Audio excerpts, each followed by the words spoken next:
Hello and welcome to Mank Fishkeeper. In this video, we'll be talking about 15 common fish tank problems and how to avoid them.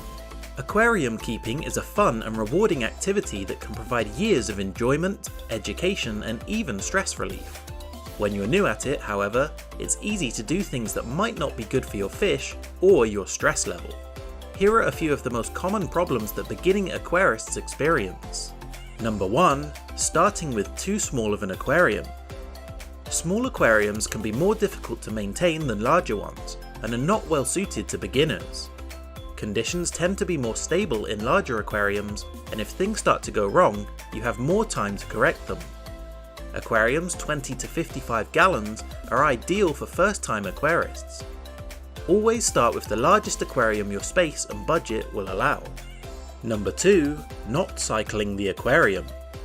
It takes time to establish the biological balance in an aquarium. While there are products on the market that help speed up this process, the safest way to cycle a newly set up aquarium is to 1.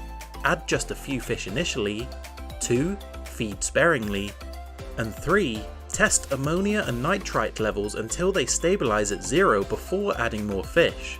Repeat this process until the aquarium is fully stocked.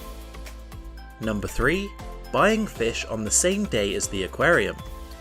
A newly set up aquarium is not ready for fish on the first day. A new aquarium setup should be run for a minimum of 2 to 3 days before the first fish are introduced. Number 4. Adding too many fish to a new aquarium. A new aquarium is a biological clean slate. The microbes that filter water and create balance in the aquarium are not established, and a sudden overload of fish waste can cause toxic ammonia and nitrite levels to rise to dangerous and even lethal levels. This can also result in a longer than normal cycling period. Number 5. Not testing water in a new aquarium. It's impossible to know if ammonia or nitrite problems are developing, or if it's safe to add fish to your new aquarium without testing the water. Existing fish often adjust to slowly rising ammonia and nitrite levels and may not show signs of distress until it's too late. New purchases can be severely stressed if added to an aquarium with high levels because they do not have time to adjust. There is no magic safe time interval for adding new fish, and you can't see ammonia or nitrite in the water. Testing is the only way to know if your aquarium water is safe. Number 6. Overstocking. When you're new to fish keeping, you want to buy every fish you see, but there is a limit to how many fish a new aquarium can hold, regardless of how large it is or how efficient the filter is. Many fish grow larger after they are purchased, and some fish are territorial and become aggressive when crowded with other fish. Always err on the side of having fewer fish in your aquarium rather than too many. Number 7. Overfeeding. It's normal to worry about your fish going hungry, but you can cause more harm by feeding too much. A new aquarium should be fed once a day, and all food should be consumed within 2 minutes. Uneaten food can pollute the water and cause ammonia and nitrite levels to rise. Number 8. Buying a filter that is too small. You can't really overfilter an aquarium, but it's fairly easy to underfilter one. Most aquarium filters are rated according to how many gallons the aquarium holds. This rating system works well for the most part. However, heavily populated aquariums, or those with large predatory fish or fish that generate large amounts of waste, should be fitted with oversized or multiple filters. For best results, purchase a filter that is rated for an aquarium a little larger than the one you own. Number 9. Seeking advice from too many sources. It's important to research equipment and livestock purchases before making them, but asking the same question of a number of different experts can sometimes result in confusion because everyone has a different opinion or method for success. When you're new to aquarium keeping, it's hard to know what techniques will work best for you. Stick with one reliable source of information at first and follow their advice until you feel confident enough to try things on your own. Number 10. Compromising quality for price.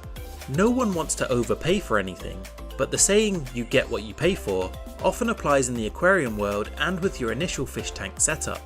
Reliable, quality equipment may cost a little more, but your fish's lives depend on it. Number 11. Impulse buying.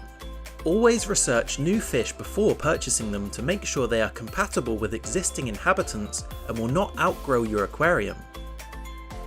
Some fish have special water chemistry needs, such as lower pH or alkalinity, which your tap water may not provide.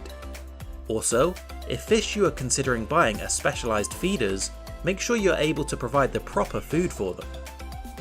Number 12. Leaving the aquarium light on all the time.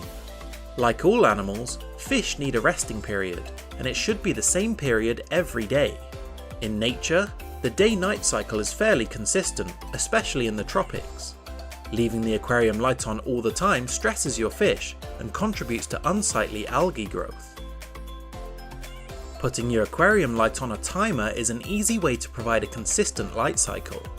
If the aquarium is used as a nightlight in a child's bedroom, turn the light off and draw the curtains during the day to simulate nighttime for your fish. Number 13. Over-cleaning. When an aquarium is first set up, the biological balance is fragile and unstable.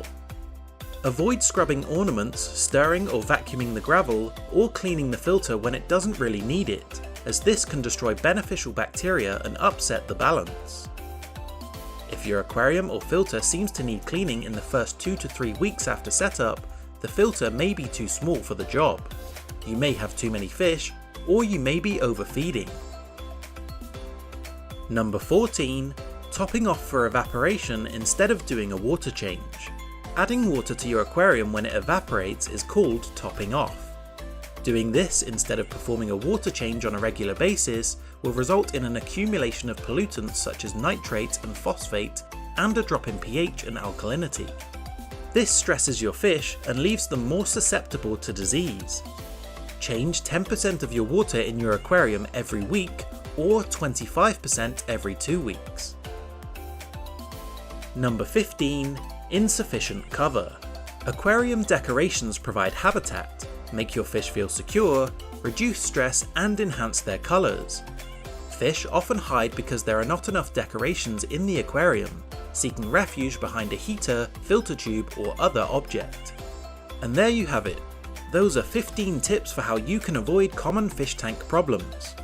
If you enjoyed this video, or if you learned something new, remember to leave a like and share it with other fish keepers who might be experiencing the same problems. For more handy tips and useful information in future, subscribe to Mank Fishkeeper right now and turn on notifications. Thanks for watching, and we'll see you again soon.